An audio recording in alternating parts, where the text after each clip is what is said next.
الحمد لله وكفى وسلام على عباده الذين اصطفى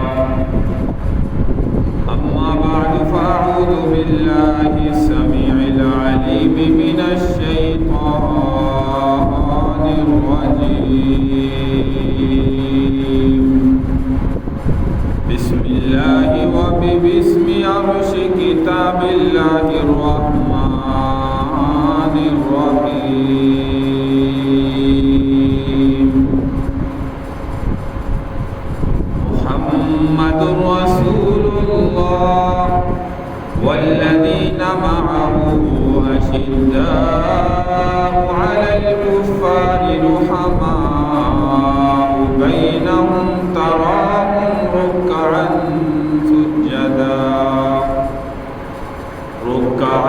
سجدا يبتغون فضلا من الله ورضوانا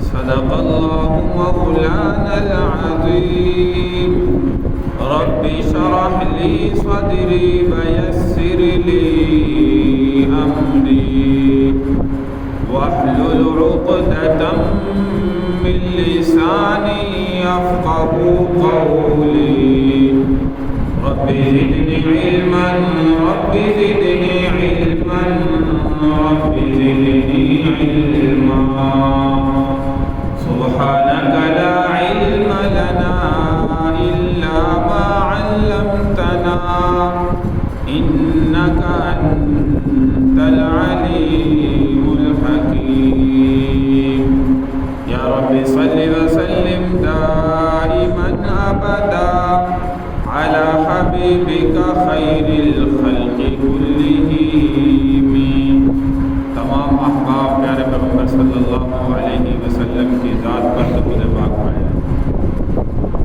اللهم صل على محمد وعلى آل محمد كما صليت على إبراهيم وعلى آل إبراهيم إنك حميد مجيد اللهم بارك على محمد وعلى آل محمد كما باركت على إبراهيم وعلى آل إبراهيم إنك حميد مجيد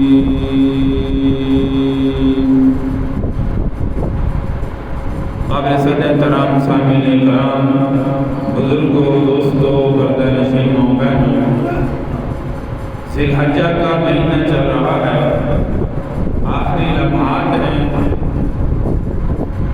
گزشتہ آپ کے سامنے خلیفہ سوم سیدنا عثمان غنی رضی اللہ تعالی عنہ کی شہادت کا ذکر کیا گیا اللہ تبارک و تعالی ہمیں بھی صحابہ کرام رضی اللہ عنہم اجمعین کے نقش قدم پر چلنے کی توفیق عطا فرمائے اور اللہ تبارک و تعالی ہم سب کو اپنی زندگی میں صحابہ کرام رضی اللہ عنہم اجمعین کے اخلاق افعال اعمال ان کے طور طریقے اسوہ حسنہ اپنی زندگی میں خالق کائنات اپنانے کی توفیق عطا فرمائے سیدنا عثمان غنی رضی اللہ تعالی عنہ میرے بھائی وہ صحابی رسول تھے جو تیسرے نمبر پر خلیفہ تھے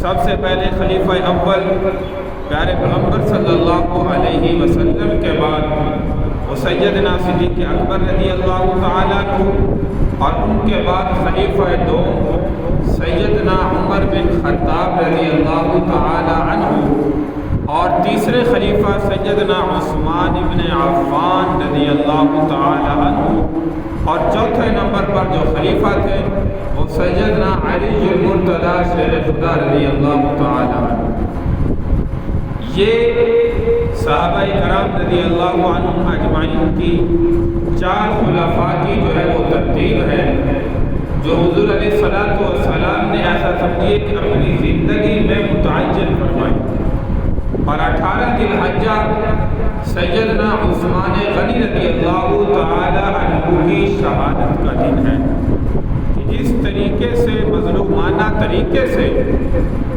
اور اتنا بڑا ظلم جو باغیوں نے مدینہ منورہ کے اندر کیا کہ 40 دن بھوک پیاس برداشت کرنے کے بعد 40 دن کے بعد جو ہے وہ ان ظالموں نے سیدنا عثمان غنی رضی اللہ تعالی عنہ کو بڑی بے دردی کے ساتھ جو ہے وہ شہید کیا۔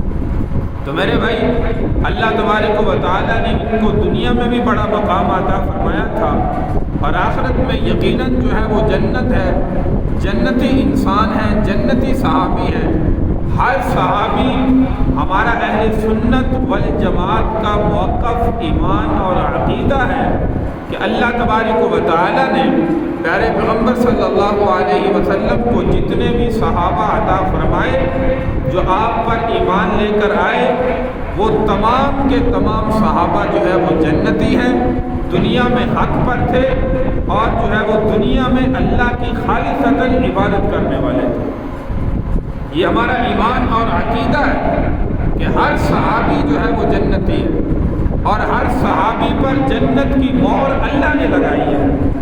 کلام مجید کے اندر رضی اللہ عنہم ورضوا عنہ کے القاب صحابہ کرام رضی اللہ عنہم اجمعین کو اللہ نے عطا فرمایا۔ یہ کوئی دنیا کے کسی انسان نے عطا نہیں فرمائے کہ کسی کے کہنے پر یہ جنت کا سرٹیفکیٹ نعوذ باللہ جو ہے وہ ختم ہو جائے، یہ خود اللہ نے عطا فرمایا، کیونکہ ان صحابہ کرام رضی اللہ عنہم اجمعین کا ہر عمل دنیا میں ہر نیکی صرف اور صرف اللہ کی رضا کے لیے ہوا کرتی تھی اور اللہ کی رضا مطلوب ہوتی تھی۔ اللہ کی رضا کے بغیر صحابہ کرام رضی اللہ عنہم اجمعین ایسا سمجھیے کہ کوئی عمل جو ہے وہ نہیں کرتے تھے۔ سیدنا عثمان غنی رضی اللہ تعالی عنہ خلیفہ سوم دنیا کے اندر بے شمار سخاوت کے واقعات ہیں، ساری زندگی سخاوت کے اندر گزاری، حیا کے اندر گزاری۔ آپ جیسے حیا جیسا اور کوئی صحابی جو ہے وہ ایسا سمجھیے جتنا حیا حضرت عثمان غنی رضی اللہ تعالیٰ عنہ کرتے تھے اتنا حیا جو ہے وہ کسی اور صحابی میں نہیں، حتیٰ کہ آسمان کے فرشتے بھی دنیا کے اندر جو ہے وہ حیا کرتے ہوئے نظر آتے ہیں۔ ایک مرتبہ کا واقعہ کہ حضور علیہ الصلوۃ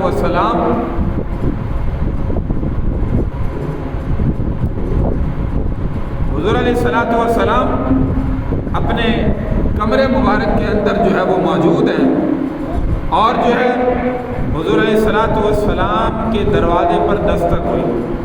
سیدنا صدیق اکبر رضی اللہ تعالیٰ عنہ تشریف لائے اور جو ہے وہ تشریف لانے پر دروازہ دستک دیا۔ حضور علیہ الصلوۃ والسلام نے پوچھا، فرمایا کون؟ فرمایا ابو بکر۔ فرمایا اندر آنے کی اجازت دی جائے۔ سیدنا صدیق اکبر رضی اللہ تعالیٰ عنہ اندر تشریف لائے۔ آپ صلی اللہ علیہ وسلم کی اس وقت آپ نے اپنی ٹانگیں مبارک سیدھی کی ہوئی تھی اور آپ کی پنڈلیوں سے کپڑا جو ہے وہ ہٹا ہوا تھا۔ اسی اثنا میں دوبارہ دستک ہوئی تو سیدنا عمر بن خطاب رضی اللہ تعالیٰ عنہ تشریف لائے۔ حضور نے فرمایا اندر آنے کی اجازت دی جائے۔ حضرت عمر رضی اللہ تعالیٰ عنہ تشریف لائے، حضور علیہ الصلوۃ والسلام اسی طرح جو ہے وہ بیٹھے رہے۔ تیسرے نمبر پر پھر دستک ہوئی تو حضور نے پوچھا، فرمایا کون؟ آواز آئی عثمان۔ حضور علیہ الصلوۃ والسلام نے فوراً آنے کی اجازت نہیں عطا فرمائی، اٹھ کر سیدھے بیٹھے، اپنی پنڈلی مبارک پر کپڑا کیا اور سیدھے ہو کر بیٹھے، پھر فرمایا کہ عثمان کو بھی اندر آنے کی اجازت ہے۔ اسی طرح پھر چوتھے نمبر پر حضرت علی المرتضیٰ شرع خدا رضی اللہ تعالیٰ عنہ تشریف لائے، آپ نے اندر آنے کی اجازت عطا فرمائی۔ تو آپ کے جانے کے بعد جب تمام صحابہ چلے گئے تو حضرت عائشہ صدیقہ رضی اللہ تعالیٰ عنہ نے پوچھا کہ یا رسول اللہ، آپ نے میرے باپ ابو بکر آئے، عمر آئے، اسی طرح بیٹھے رہے، جب حضرت عثمان داخل ہونے لگے تو آپ بڑے سیدھے ہو کر بیٹھے، اپنی پنڈلی مبارک پر کپڑا بھی کر لیا۔ تو حضور علیہ الصلوۃ والسلام نے فرمایا، اے عائشہ، میں اس سے حیا کیوں نہ کروں جس سے آسمان کے فرشتے بھی حیا کرتے ہوئے نظر آتے ہیں۔ یہ میرے بھائی ایسے حیادار جن سے فرشتے بھی حیا کرتے تھے، حضور علیہ الصلوۃ والسلام بھی حیا کرتے ہوئے نظر آ رہے ہیں۔ تو ایسے حیادار تھے کہ دنیا کے اندر جب فرشتے آسمانوں سے آتے تھے، یاد رکھیے اس وقت حضرت عثمان غنی رضی اللہ تعالیٰ سے حیا کیا۔ آپ کی ساری زندگی سخاوت میں گزری۔ حضرت ابوبکر صدیق رضی اللہ تعالیٰ عنہ کا دور خلافت ہے، ایک یمن سے تاجر آیا اور آ کر حضرت ابوبکر صدیق رضی اللہ تعالیٰ عنہ کا دروازہ دستک دیا اور کہا کہ امیر المومنین، آپ یہاں مدینہ میں خلیفہ ہیں، امیر ہیں اور ویسے بھی امیر ہیں، میرے اوپر 3000 دینار کا قرضہ چڑھ چکا ہے اور میں کچھ آپ سے طلب کرنے کے لیے آیا تاکہ میں اپنا قرضہ اتار سکوں۔ تو صدیق اکبر رضی اللہ تعالیٰ نے فرمایا وہ فلاں دروازہ دیکھ رہے ہو، اس دروازے پر جاؤ اور جا کر دستک دو اور اپنا حال ان کے سامنے جو ہے وہ بیان کرنا۔ تو کہنے لگے حضور میں آپ کے پاس آیا ہوں۔ فرمایا میں تمہیں بھیج رہا ہوں لیکن جا کر میرا نام ذکر نہیں کرنا کہ مجھے ابو بکر رضی اللہ تعالیٰ عنہ نے بھیجا۔ اب یہ سائل جس پر قرضہ 3000 دینار کا تھا، سیدنا عثمان غنی رضی اللہ عنہ کے دروازے پر گیا اور دستک دینے سے پہلے کچھ سن رہا ہے کہ حضرت عثمان غنی رضی اللہ تعالی عنہ اپنے بیٹوں کو جھگڑ رہے ہیں، لڑ رہے ہیں کہ تم یہ جو دودھ پی رہے ہو یہ دودھ ویسے بھی میٹھا ہے اور اس میں جو ہے وہ شہد ملا کر پیتے ہو، پہلے بھی میٹھا اور میٹھا ملاتے ہو۔ تو یہ کہنے لگا کہ جب میں نے یہ جھگڑا سنا تو میں نے کہا کہ ابوبکر صدیق رضی اللہ تعالیٰ عنہ نے اس دروازے پر بھیجا ہے، یہ تو اپنے بیٹوں کو دودھ میں شہد ملانے سے بھی جھگڑ رہے ہیں، یہ مجھے جو ہے وہ کیا عطا کریں گے؟ تو خیر کہتے میں نے دروازے پر دستک دی، اندر سے باہر دائیں سیدنا عثمان غنی رضی اللہ تعالیٰ عنہ اور آ کر حال چال پوچھا، بٹھایا تو سب سے پہلے کہتے ہیں کہ جو میرے لیے وہ چیز لائے وہ دودھ کا پیالہ تھا، اس میں شہد جو ہے وہ ملا رہے تھے اپنے ہاتھ سے، شہد خود ملایا اور خود ملا کر فرمایا مجھے پینے کے لیے جو ہے وہ سب سے پہلے پیش کیا۔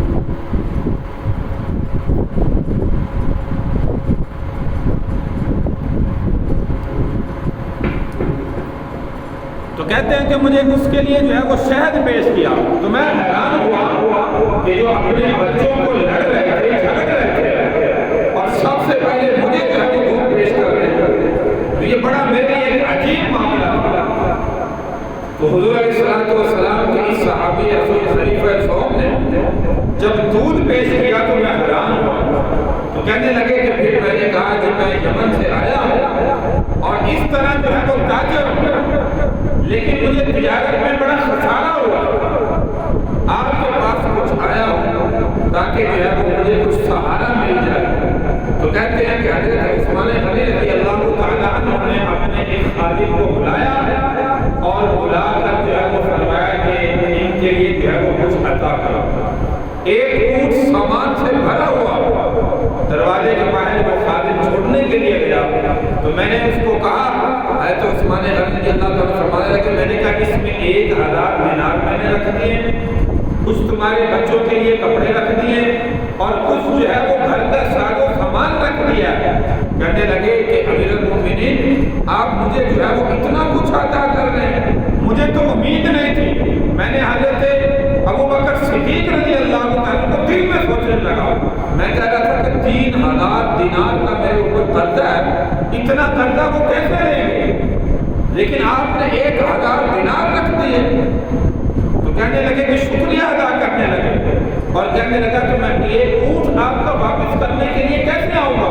میں تو بڑے دور دراز سفر سے آیا ہوں، یمن سے آیا ہوں۔ تو حضرت عثمان غنی رضی اللہ تعالیٰ مسکرانے لگے اور کہنے لگے کہ بھائی یہ اونٹ میں نے واپس کرنے کے لیے تجھے نہیں دیا، بلکہ یہ اونٹ بھی تیرا ہے اور جو اس پر ساز و سامان ہے وہ سارے کا سارا جو ہے وہ تیرا ہے، یہ سارا میں نے تجھے ہدیہ کر دیا ہے۔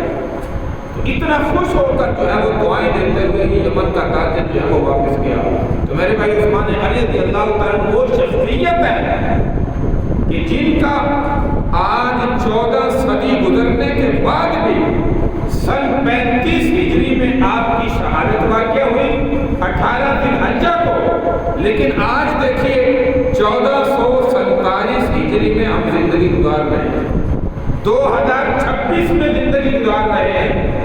ہجری کیلنڈر کے اعتبار سے سیدنا عثمان غنی رضی اللہ تعالیٰ عنہ یاد رکھیے وہ صحابی رسول ہیں جن کا آج بھی سعودی عرب میں مدینہ میں بینک اکاؤنٹ جو ہے وہ چل رہا ہے. اتنے عظیم صحابی ہیں کہ جن کا آج بھی بینک اکاؤنٹ مدینہ منورہ کے اندر چل رہا ہے. آج بھی جو مسجد نبوی میں حجاج کرام کی عمرہ کرنے والوں کی خدمات ہوتی ہیں ان کو کھانے کے لیے کھجوریں پیش کی جاتی ہیں. وہ یاد رکھیے کہ وہ سیدنا عثمان غنی رضی اللہ تعالیٰ کے بینک اکاؤنٹ سے جو ہے وہ جمع کی جاتی ہے اور ان کو جو ہے وہ خاطر تواضع کی جاتی ہے، مہمان نوازی کی جاتی ہے. ایسے صحابی رسول کہ جن کو دنیا کے اندر دوہرے داماد ہونے کا شرف حاصل ہے.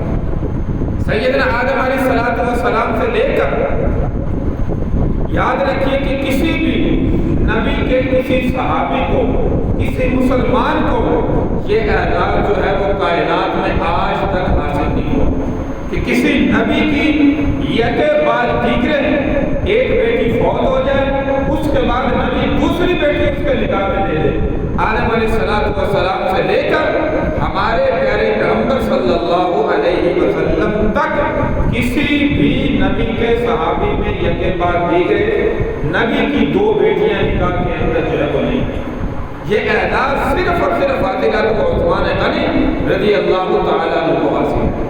میرے بھائی یہ عثمان غنی رضی اللہ تعالیٰ عنہ 18 ذی الحجہ یوم شہادت ہے جو کہ تقریباً جو ہے وہ کل گزشتہ 18 ذی الحجہ تھا اور تفصیلاً آپ کے سامنے گزشتہ بھی ذکر کیا گیا کس طریقے سے باغیوں نے حضرت عثمان غنی رضی اللہ تعالیٰ عنہ کو بڑی بے دردی کے ساتھ جو ہے وہ شہید کیا اور اس طرح یہ فتنہ سر اٹھاتا پھر تمام تر صحابہ کرام سیدنا علی جو مرتضیٰ شریف خدا رضی اللہ تعالیٰ عنہ، حضرت حسن، حضرت حسین، حضرت یہ تمام تر صحابہ کی پھر اسی طرح شہادتیں یکے بعد دیگرے جو ہے وہ ہوتی رہی. تو میرے بھائی حضرت عثمان غنی رضی اللہ تعالیٰ عنہ بے شمار مدینہ منورہ کے اندر آپ کی صحابتوں کے واقعات ہیں. ایک مرتبہ قحط سالی کا وقت آیا تو قحط سالی کے وقت کے اندر فرمایا کہ مدینے کے بڑے بڑے تاجر ان کو پتہ چلا کہ حضرت عثمان غنی رضی اللہ تعالیٰ کے پاس بہت سارا غلہ ہے، بہت سارے اونٹ ہیں اور وہ غلے سے لادے ہوئے ہیں، آپ تجارت کے لیے کسی ملک میں روانہ کرنے والے تھے. تو مدینہ میں اچانک قحط آ گیا. اب یہ سارے تاجر حضرت عثمان غنی رضی اللہ تعالیٰ کی خدمت میں جمع ہوئے اور آ کر کہنے لگے کہ ہم آپ کو جو ہے دگنا منافع دینے کے لیے تیار ہیں، یہ سارا غلہ ہمیں جو ہے وہ فروخت کرو تاکہ ہم آگے جو ہے وہ اس کو بیچ سکیں. جیسے آج کل ہمارے یہاں ہوتا ہے کسی چیز کی قحط سالی ہو جائے، گندم کی کسی اور چیز کی، ہم سارے بڑے بڑے اسٹاک اپنے اپنے گھروں میں اسٹاک کر لیتے ہیں. کیا جی ہم مہنگے داموں میں بیچیں گے.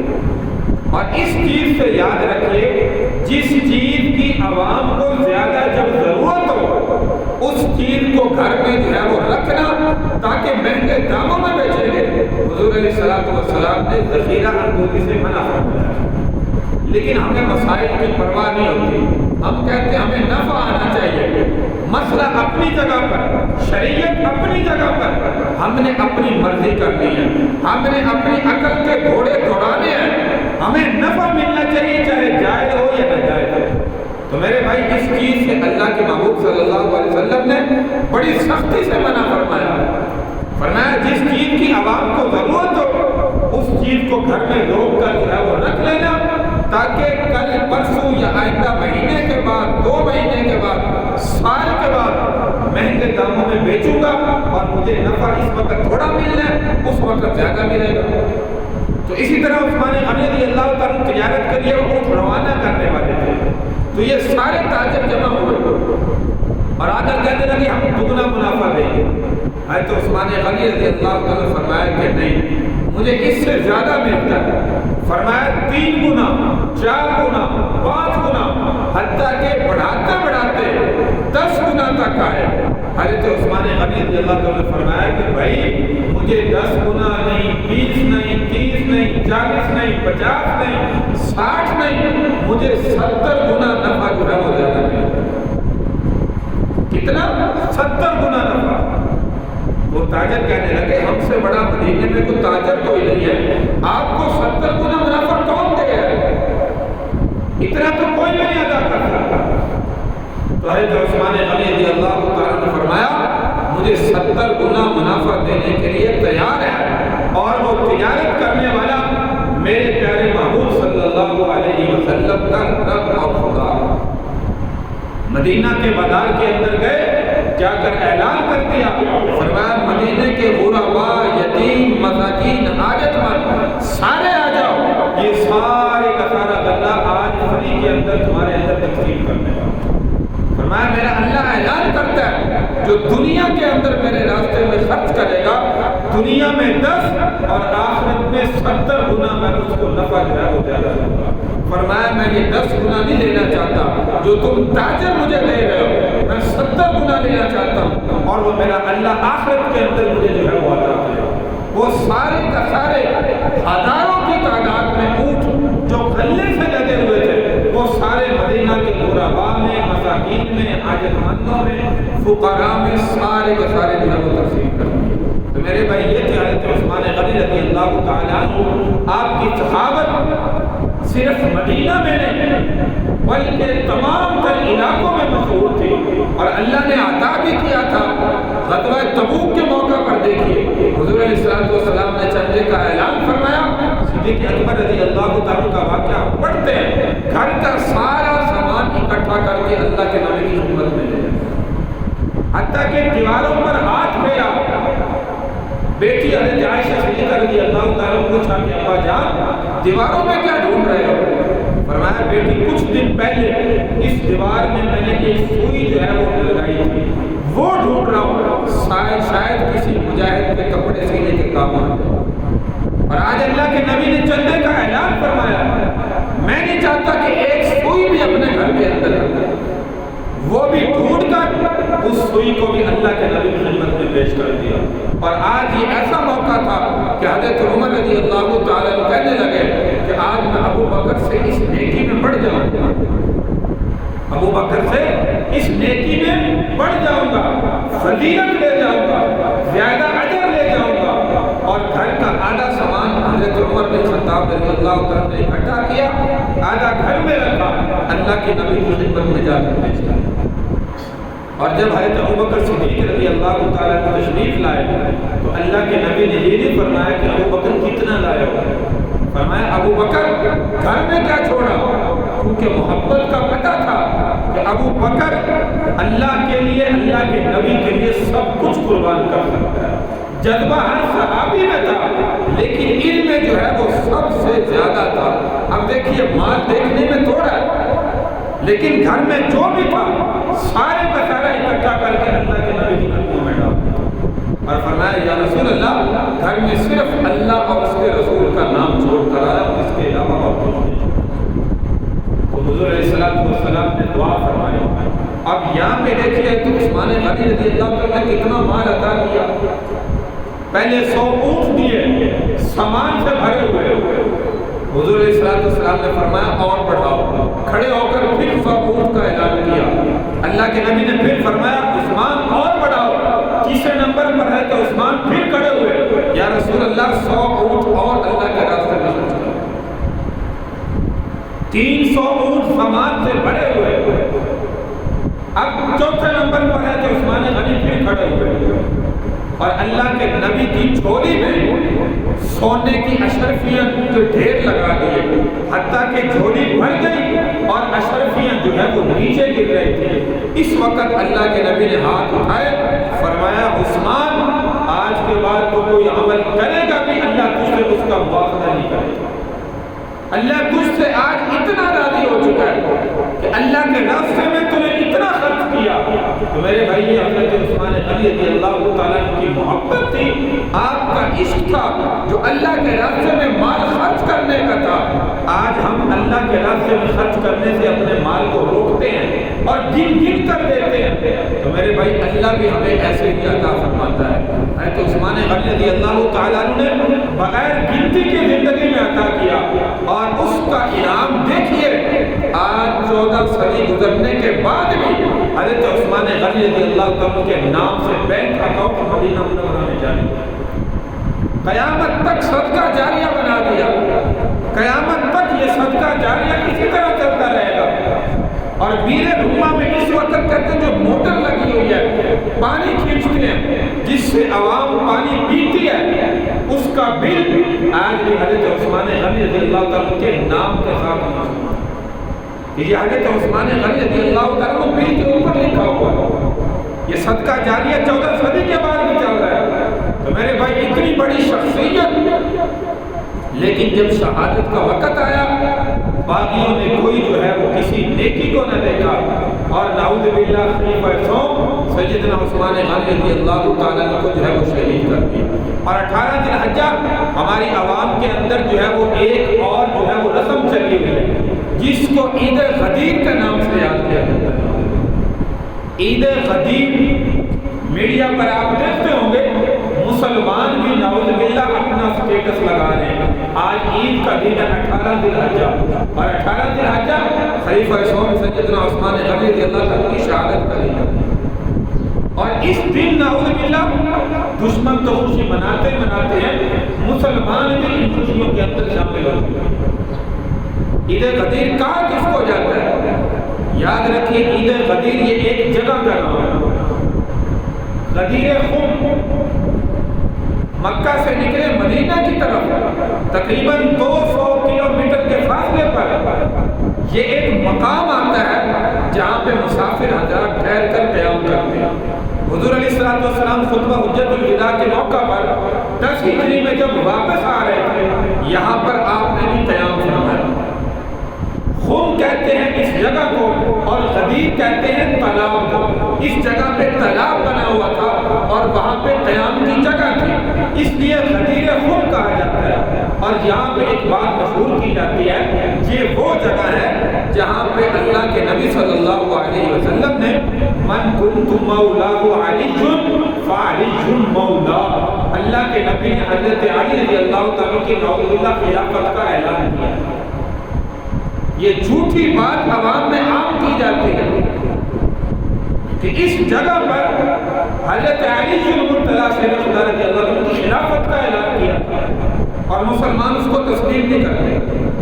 یاد رکھیں یہ واقعہ اس طرح ہے کہ حضرت بریدہ اسلمی رضی اللہ تعالیٰ عنہ بڑا تفصیلی واقعہ ہے، کچھ بات پر جو ہے وہ حضرت علی المرتضیٰ رضی اللہ عنہ کے ساتھ ناچاکی ہو گئی، اختلاف ہو گیا، اور اختلاف کے بعد جب خطبہ حجت الوداع سے واپس آ رہے تھے حضور علیہ السلام نے یہاں پہ قیام فرمایا۔ اب یہاں سے جو لوگ کچھ ملک شام کے تھے، کچھ یمن کے تھے، کچھ مصر کے تھے، جہاں جہاں جس علاقے میں جانا تھا صحابہ وہاں جا رہے تھے، کچھ مدینہ کے تھے، اور جہاں جہاں جانا تھا وہاں پر سفر کر رہے تھے۔ تو یہاں پر اللہ کے محبوب صلی اللہ علیہ وسلم نے حضرت بریدہ اسلمی رضی اللہ تعالیٰ عنہ اور حضرت علی المرتضیٰ شیر خدا رضی اللہ عنہ کے درمیان صلح کروائی، آپس میں صلح کروائی کہ تمہاری جو آپس میں ناچاکی ہے اس بات پر صلح کروائی۔ اور اس وقت یہ حدیث مبارکہ موجود ہے، من کنت مولا علی فعلی مولا، فرمایا کہ علی میرا دوست ہے، اور جو مجھ سے دوستی کرتا ہے وہ یاد رکھو کہ وہ علی سے دوستی کرتا ہے، اور جس نے علی سے دشمنی کی سمجھو اس نے محمد رسول اللہ سے دشمنی کی۔ یہ حضرت علی المرتضیٰ رضی اللہ تعالیٰ کی تعریف کے اندر حضور علیہ السلام نے یہ حدیث مبارکہ ارشاد فرمائی۔ میرے بھائی خلافت کا یہاں پہ ذکر نہیں کیا، اگر خلافت کا ذکر کرنا ہوتا خطبہ حجت الوداع کے موقع پر اللہ کے نبی فرماتے جہاں پہ 1.5 لاکھ کی تعداد میں صحابہ موجود تھے، اور ہر ایک چیز واضح طور پر حضور علیہ السلام نے وہاں پہ خطبہ حجت الوداع میں ارشاد فرمائی۔ تو اگر خلافت کا اعلان کرنا ہوتا تو اللہ کے نبی وہاں پہ کرتے، کیونکہ 1.5 لاکھ کا مجمع موجود ہے، صحابہ کرام کی تعداد موجود ہے، ہر ایک کو واضح طور پر پیغام مل جائے، پتہ چل جائے کہ میرے بعد خلیفہ جو ہے وہ حضرت علی المرتضیٰ رضی اللہ عنہ۔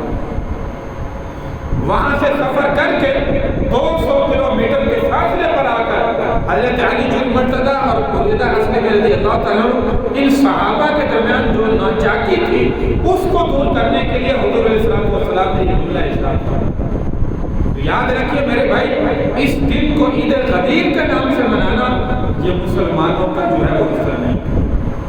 مسلمانوں کو اللہ نے دو عیدیں عطا فرمائی، ایک عید الفطر، ایک عید الاضحیٰ، اس کے علاوہ اور کوئی عید نہیں ہے۔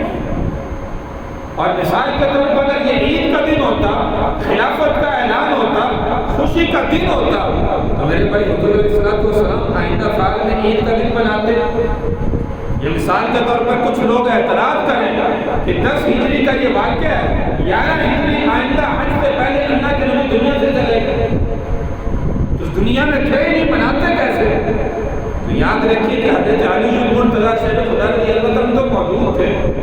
اللہ کے نبی کے بعد حضرت ابوبکر صدیق رضی اللہ عنہ کا دور خلافت آیا، حضرت عمر بن خطاب کا آیا، حضرت عثمان غنی کا آیا، حضرت علی المرتضیٰ کا خود دور خلافت آیا۔ کسی دور میں اللہ کے نبی کے صحابی مناتے یا آپ کے بیٹے حضرت حسن مناتے، حضرت حسین مناتے، یا 12 ائمہ کرام جن کا نام لیا جاتا ہے حضرت علی المرتضیٰ رضی اللہ عنہ کی اولاد میں سے، ان میں سے کوئی مناتا؟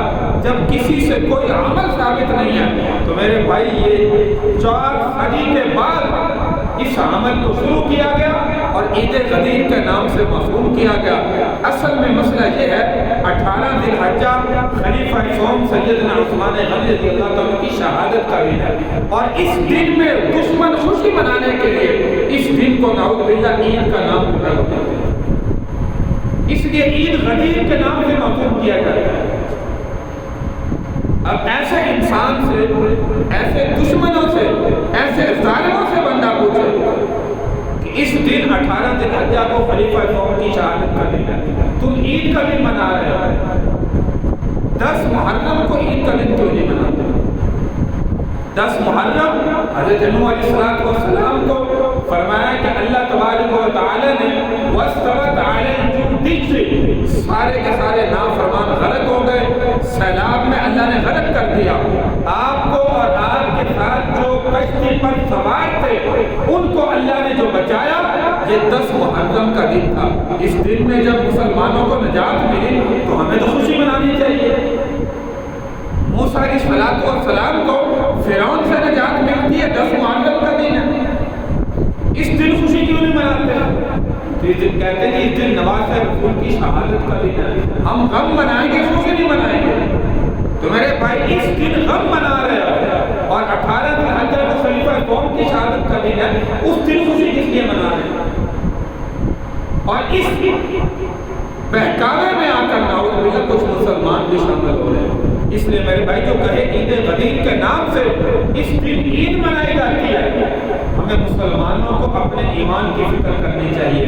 ہمارے ایمان پر حملہ ہو رہا ہے، مسلمانوں کے خلیفہ قوم سیدنا عثمان غنی رضی اللہ تعالی عنہ کی شہادت کے دن کوئی دشمن خوشی منائے اور ہم اس خوشی کے اندر شامل ہو جائیں تو میرے بھائی ہمیں ڈوب کے مر جانا چاہیے۔ ہمارے ایمان کا کوئی فائدہ نہیں ہے، ہمارے اندر ایمان کی رتی بھی ختم ہو چکی ہے۔